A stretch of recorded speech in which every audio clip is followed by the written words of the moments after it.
SexyHackers.com. Once upon a time, there were a few young girls with a passion for literature, a love of the written word, an inspired infatuation of... Okay, fine. We were a bunch of super dorks with no friends. We spent all day hiding out in our rooms, reading books that were maybe a little inappropriate. Hello and welcome to Who Let Me Read This, a podcast where some funny folks get together and talk about the books that we read when we were far too young for them, and they were a little inappropriate, and how that's colored our views, changed our lives, and affected our therapy bills. Accurate. So many therapy bills. We are jumping in this week with our very first comic book series. Comic book series. Yes. This one was a Facebook poll, kind of. We knew we wanted to do a comic book, and so we polled our Facebook friends and came up with a gem. That gem is Johnny the Homicidal Maniac, a comic book that you could purchase in the early 2000s at Hot Topic. I'm sure also at comic book shops. We have a couple versions here today. It looked like this, if you are watching us on the YouTubes. Yes. All right, so we have the director's cut version of Johnny the Homicidal Maniac that we read through, which includes all 7 issues of the comic book. And all 25 issues that I didn't know I had. Yeah, same. That I forgot. So many issues that we forgot that we had. Yeah. Joining us on our panel today, on my direct right, is Liv Shircel, star of Stage and Screen. That's Where can me. we see you, Liv? Oh, man, you can see me over at Comedy Sports. I do lots of stuff over there. Nice. I'm in a group called Personal Space, and I'm in an ampersand house team called Ex Machina, which is a Space Odyssey improv group saga, because we always keep the same characters and build off of the last set, and it's my favorite. And they're all my favorite. I love you all equally. You may have seen Liv before on... she was a cast member on No Dice here on the Sexy Hackers Network. And we are pleased as punch to have her here with us today. I'm also pleased as punch. Yes. Branching out into, we're going to get you into every Sexy Hackers property. Yes. I'm not making that promise, just for the record. I am not. Let the record show I am not making that promise because I do not have decisions in any other podcast. I know all Arcadians, so I got all connections. Right. You're going to do the hat trick. I believe in you. Yeah. All right. Next on down the line, welcoming back Andrea Roedel-Schroeder. Hello, I'm here. She has. I've done this to us this month. I'm so sorry. For once, it is me that must apologize. Thanks for opening those wounds. Retribution. She's getting retribution on us for Blubber and Twilight. Yes. And all of them. And all of them. My sweet Audrina, all of them. The whole shebang. Coming back for you. And finally, on the end, very, very special guest, Liza. I just realized I did not ask you your last name, Liza. You can say Field since I'll be a Field. Wonderful. Oh, yes. Liza Field. Soon to be Liza Field. Yes. Yep. Like right after this comes out. So congratulations, Oh, Liza. thanks. Yes, Yep. congratulations. Getting married in April. Any other cool stuff you want to... You know what? I don't do jack shit right now. We can swear on this, right? Hey, absolutely. Okay, good. Yeah. I'm not doing anything right now. I used to do stand-up, but I mostly just do sketch with the very funny Variety Hour Happy Hour from time to time. So that's where you could catch me. I played Princess Leia in the last show. We have 2 Princess Leias at our table. That's Team right. Leia. Yeah. Yes. Leia. Okay, I yep. was going to say, is it me? It's not you. No. Okay, good. We're going to get you to play Princess Leia as well. Yes, I'm the all Arcadians. Yes. We also have 2 Mon Mothmas. Because I was also Mon Mothma. We also have 2 Mon Mothmas. Okay, nice. We're working our way through the Star Wars property, one character at a time. All right, so we are going to jump on in to Johnny the Homicidal Maniac. Before we do, however, This comic book series was an early 2000s property. Times have changed a lot since then. Yeah. So we are going to start off with a short content warning because boy, oh boy, does this book need it. So the Jhonen the Homicidal Maniac comics do have a lot of violence in them. They are essentially all violence. It is all violence all the time. No, yeah, it is. Yeah. Violence against women, violence against children, violence against animals. There are also themes of suicide, mental illness, child abuse and neglect, and allusions and sometimes explicit discussion of sexual assault as well, including child sexual assault. So make sure you're in the headspace to engage with this. Also, if you read these also at too young of an age, we just really want to know, like, Comment. Yes, comment. please. I want to know how this affected you as an adult because we read this book at all different stages. Some when it first came out, some just read it. Me and Liv. And boy, oh boy, I just want to know how this affected people who read it when they were young. Yeah. Their sample size so far is essentially me, and I'm not a great example because I was a mess anyways. I'm going to hand it over to Andrea for a little intro plot points of our book. Yeah, so to kind of give a general overview of the book and the series as a whole, it is about Johnny, and he is a homicidal maniac. Wait, what? Right? So it is what it says on the tin. Basically, it is a series of vignettes that are loosely connected. It does get plotty towards the end, but it is primarily about Johnny, and he kills literally everyone because he thinks that he needs to paint a wall in his house with blood to prevent something bad from coming through it. I hate when that happens. Kind of that. Yeah. It's like, oh, yeah, I got a reason. Yeah. Don't worry. It's totally logical. Yeah, I gotta. While doing this, he monologues and soliloquizes about how terrible everyone and everything is, as you do. In the early aughties, yeah. Yeah.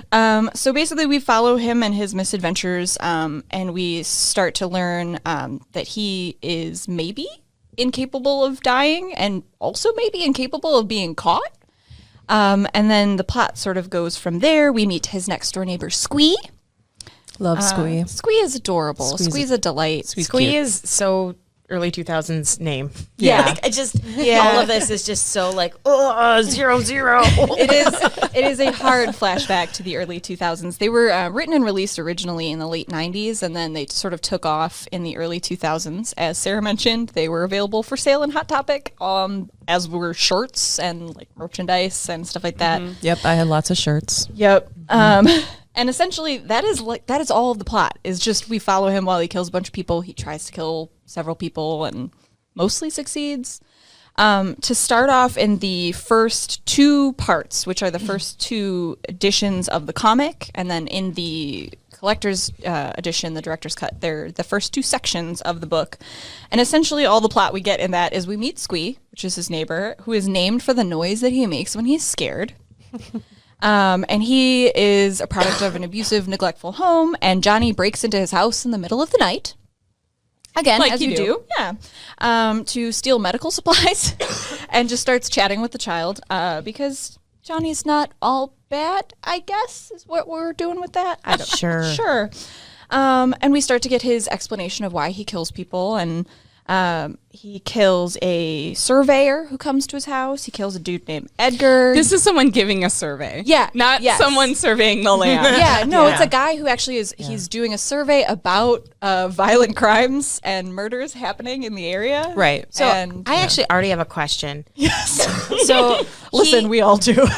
Johnny starts, and it sounds like he's supposed to be some sort of moral vigilante. And then like it goes on, and he's like, "Now I'm killing people for no reason." I'm like, "Ooh, child, you always been killing people for no reason." You just thought you weren't. And going back to the surveyor is the perfect example of like, "Oh, I have to kill you." It's like, No, Johnny, you don't. You don't, buddy. You Just could don't. have just answered the questions and said, "Thanks for stopping by." Yeah, or just not answer at the door if you had. Also that. Also, Was house that full of was that the corpses. section though where he was like the wall is drying up and he needed Yeah. fresh blood? Yeah. Yeah. So I think that's why he killed. It the is our little surveyor. foreshadow Yeah. moment. Oh yeah, Yes. for sure. Yeah. Yes. I also wonder why the surveyor was like, "Oh, that place looks abandoned. I should knock on the door and see if anyone lives there." Yeah, No. there's literally a bunch of like aggro signs on Johnny's yard, and his house is boarded up. And this dude was like, "Yeah, let's just give this guy a knock." I think that sir. this guy Yeah. is an upstanding citizen whose opinion I need for my survey. Yes, Because he wanted a good cross section. He didn't want to skew his own results. he needed an He alternative wanted, opinion. yeah, alternative voices. And I think with any horror, anything in the early aughts, even now, you walk into stupid situations all the time. It is. for sure. It's the classic. Like the character in the horror thing doesn't know they're in a horror thing. Yeah, exactly. Especially because Johnny is a very interesting looking dude. Jhonen Vasquez kind of is autobiographical in all of his characters that he creates, where Johnny is very, very tall and very, very thin, and he's got the swoopy hair from the early 2000s. yeah. But don't you dare judge him on what he looks like. No, because he's doing that to you. But it's okay when he does it. Yes, because that's how the Swoop hair was vibe. my thing though. Like, That's I kind can't- of yeah. the vibe of every single person Yeah. in the book. It's just judging, but it's okay when we judge, but not when you judge. And we actually Yeah. get some like self-awareness in that later too with one of the characters, Tess. She's like, "Oh, all we do is judge people, but then we get mad that people judge us." But we'll come back to Tess because there's a lot to unpack for Tess. Yes. Oh, yes. But essentially, we go from surveyor to he goes to a taco place, and somebody calls him wacky, and therefore the entire restaurant. Yeah. Yeah. That Although she was doing like the Midwest passive aggressive, like, "Wow, if my kid were like you, I'd wish I was dead." Yeah, it's a lot. It's okay if I laugh. Yeah. No, we've all encountered that. Yeah. I feel like I'm gonna unpack a lot while we talk about this. So please go ahead. We're all gonna go through a journey together. Yes. No, it Buckle was up. a journey. It was It a was. journey. Wacky is like a trigger word is very interesting to me though because he's like wacky, bah, wacky. I must kill. Yeah. It's a bit. It reminded me of when I was a kid. The thing was, well, that's different. Oh yeah. Different was my wacky. I have an aunt who, when she disapproves of something, she says, "Oh, well, that's interesting." Oh my God, my mom and says it does just that. like that. Yeah. It's very much the bless your heart of the Midwest. Yes. She also says, "Oh, funny," like instead of laughing. So that's very Midwest, and yeah, We I all have our totally own get that. mental taco joint massacre. Yes. happening We right do. now. From a taco hell. Yes, That's what they call it. All of the place names have very edgy, cool name references. There's Taco Hell. There's it's a lot, you guys. It is a time capsule to the early 2000s. It really is. And that weird humor of the like random edgy nonsense. It is Hot Topic as a book. We're disgusting.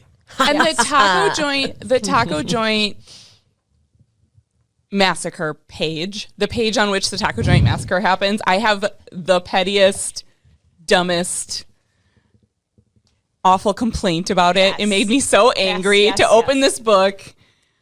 And the taco joint massacre page, everything is portrait mode, and then the taco joint massacre page is horizontal. I was like, how that's dare right. you? How Yes. dare you make me turn my book? There it is. Yeah, there is a lot of stylistic adjustment for mood and like vibe throughout the book. The text changes, the like thought bubbles and speech bubbles change, the format of the pages themselves change. Like everything's very interesting in that regard. Which is a very cool design element, but also sometimes makes it hard to read. Yeah. Oh my God, it was so annoying to read again. And I don't remember having so much trouble reading it when I was younger. I'm like, You got those old eyes now. my 36-year-old eyes can't focus. I had to like read things over. I'm like, who even cares? Like he's just rambling. He is. Well, and that's what it got to be. A couple of times I was just scanning. It's like, what? Just okay, we get it. You're white, you're skinny, and you're a dude. Things are so hard for you right now. You gotta kill everybody. And that's really all this first section is him killing a bunch of people. He has some hallucinatory friends in his house, including a bunny that's nailed to the wall. And two different NailBunny. One of the best characters that made me so deeply hurt. Stop. It's rough. And then he's got two pig friends called Psycho Doughboy and Mr. Fuck, because again, Early it's 2000s. 2001 in a capsule. Yeah, I think the first, I looked at the copyright on the first book and it's 1998. So Sure. it's a lot. This was very, very of its time. Yeah, and so they have a chat, and he is talking about whether or not he can even get caught because he just killed a whole taco joint full of people and nothing happened. And so then he just decides to try and kill himself, and that's how we go out of the first section. It's just Squee, murder. We meet Devi briefly, who's somebody he attempts to murder. We'll come back to her because she is actually important, unlike most of this whole section. And then he's just like, you know what? Maybe I'll peace out. And then abruptly, that's it. We move on. It's a lot. Oh yeah, there it is. I'm Yeah, not we're gonna, gonna- Sideways. Ugh. We're gonna come back to Devi pretty quickly here. Yes. We have some things to say about Devi, but we are gonna quickly take a short break for a word from Sexy Hackers, our sponsor here on Who Let Me Read This. SexyHackers.com. Welcome back. Hello. Hello. Hi. How are you? Hi. How have you been? It's nice to see you again. Have a seat.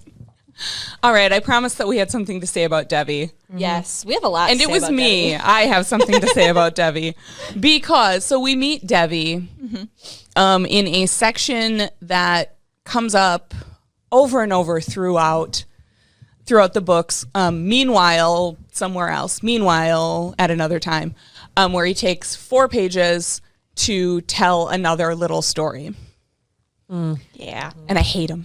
Yes, I hate him so much. Like, it's 4 pages, and the gist of Devi's story is that Devi went on a date with a guy who, like, was too cool to excuse himself and go to the bathroom, and so he had diarrhea in his pants at the table.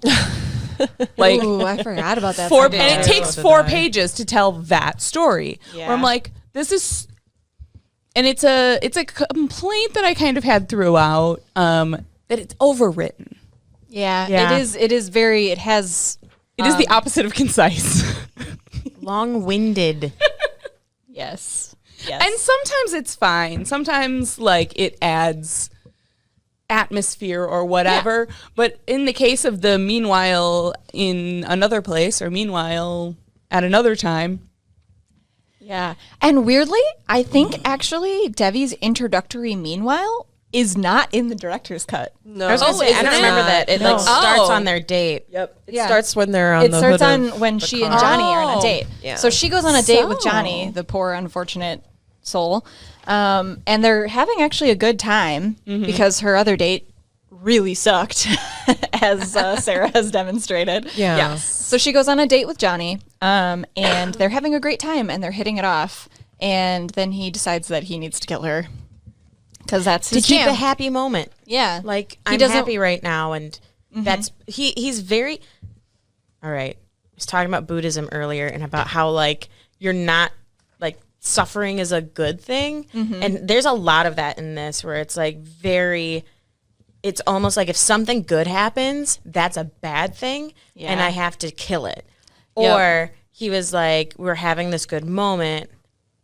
Yeah, I have to kill you now because we're going to have a bad moment later. Yeah, and that will ruin what the good moment was. Right. Exactly. Yeah. So he decides to kill her. She is badass and fucks him up and pieces out. Yeah. Because Devi is the best in this Really? book. Yeah. She just lays him out and runs. And Devi girl, you deserve better. Yeah. you deserve better than both of these dudes. Don't go back to shit pants Right. either, please. Was this before online dating?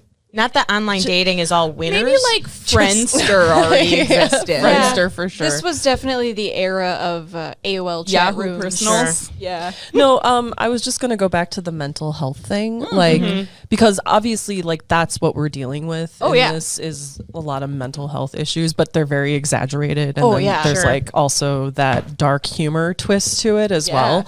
But the whole thing about like him wanting to kill her because he was happy for that moment. I mean, in my darkest times, I haven't wanted to kill people, but I've certainly wanted to Disclaimer. squash. Yes, disclaimer. I haven't wanted to kill people, but I've certainly wanted to squash the happiness. Yeah. So I think like I was reading this entire book and I was like, I could see why this was appealing to 17-year-old Oh, yeah. Liza. Like Yeah. I get it. I totally understand. But shut up. Like Well, yeah. there's a part of me that makes that extra scary is like, this is Yes. appealing to, Yes. especially like at this time. And even I was in high school a little later, being not diagnosed with anxiety and knowing as an adult, like, oh, these were huge red flags that just Oh, yeah. nobody knew to look for. So like me reading this, I'm just getting angry because instead of thinking, oh, we could help someone, it's like, hey, remember when this happened to you? Yeah. Yeah, there's a lot of laughing at trauma. There's a running joke with Squee about how messed up he's going to be from everything that's happened to him. And it's just, it keeps being like a yeah. little flip comment of like, ha, you're going to have problems. And it's like, yeah.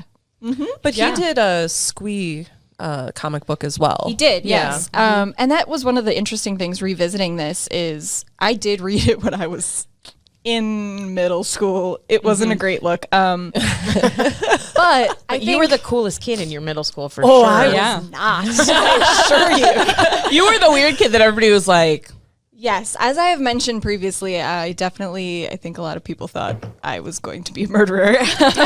And that's, I think, to Liza's point, that's why this book appealed to teens and a younger audience. Jhonen Vasquez actually wrote it. It is supposed to be essentially an R-rated adult book. And he wrote it for that audience.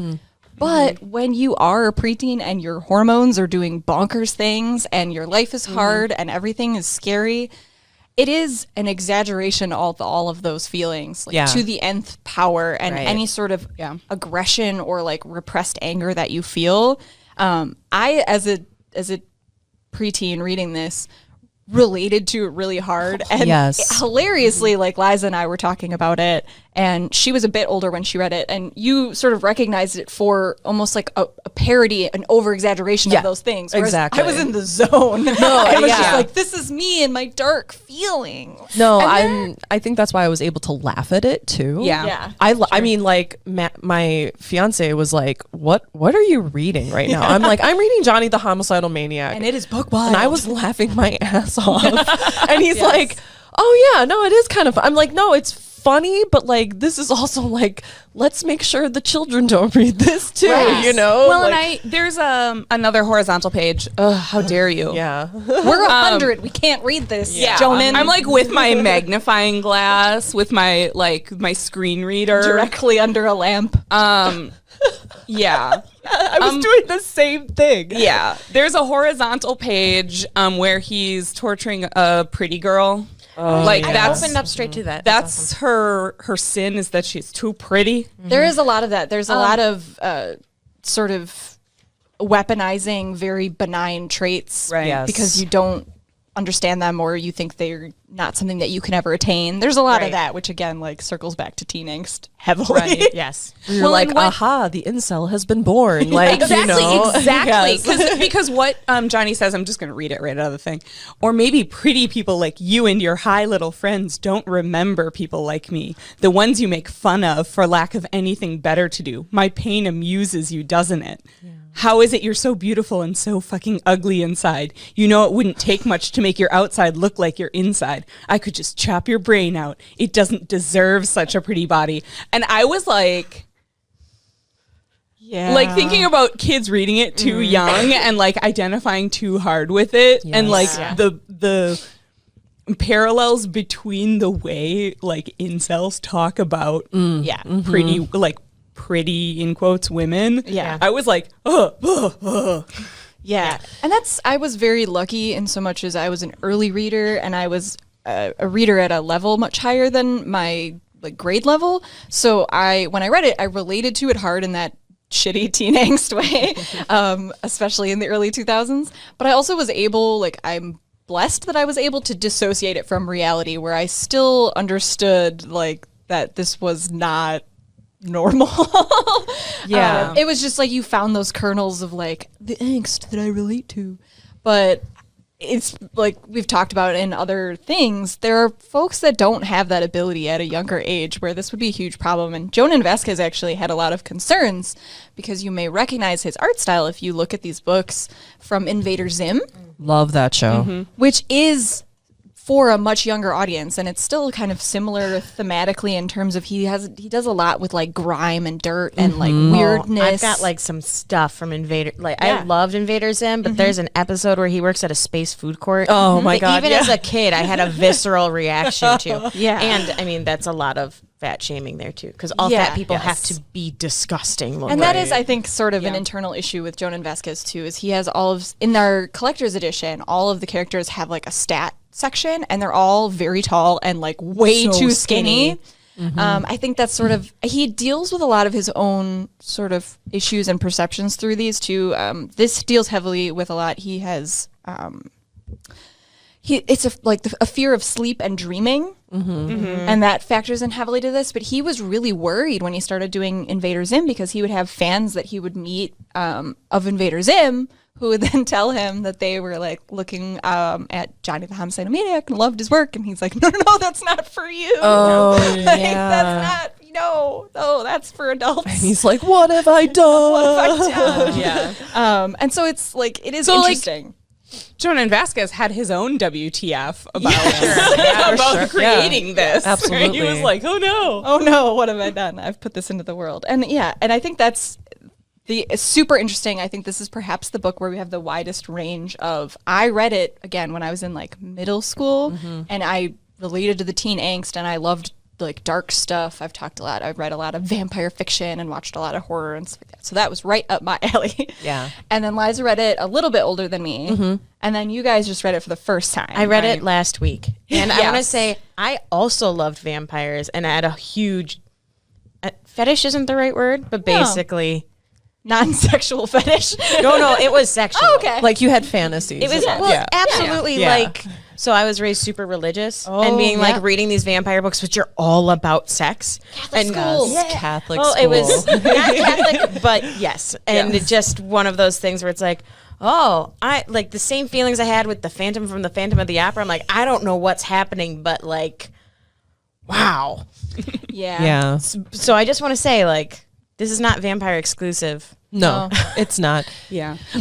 Before we, because we are running towards the end of our time, we have been really kind of hitting our what the fucks all throughout. Oh, yeah. It is. Does anyone have something they were saving for their WTF that they want to make sure they get out? I did. I had a visceral reaction to, we meet one of Johnny's neighbors. The surveyor is going around and asking questions, and I literally moved the book away from me at high speed and went, yikes! Because there's a neighbor that we meet who tells us a lot about maybe Jhonen Vasquez. Because we see a bigger woman who is wearing a greasy, grimy shirt that just says, damn, I'm nasty. And she's got babies crawling all over her. Yeah, she's literally crawling. And she's got her hair in rollers, and just there's scuzz all over her. And I literally, as a teenager, I would have been and as an adult, I was oh, God, okay, that's where we're going. And it's very early in the book, too. She's missing teeth. Yeah, that was my first, oh, dear. I did not remember. I remembered that it was very but that's violent. Also at the height of, Jerry Springer. Oh, yes. Where, that's right. making fun Trash of TV. people who are, quote-unquote, trashy was, very in vogue. Yeah, and that was, I think, it just, rocketed me back real hard, real fast to that era, and to, remembering just how, again, it is a Marilyn Manson video taking place in a Hot Topic, wearing fishnets and lots of eyeliner. Lots of eyeliner. Yeah, That it's was mine.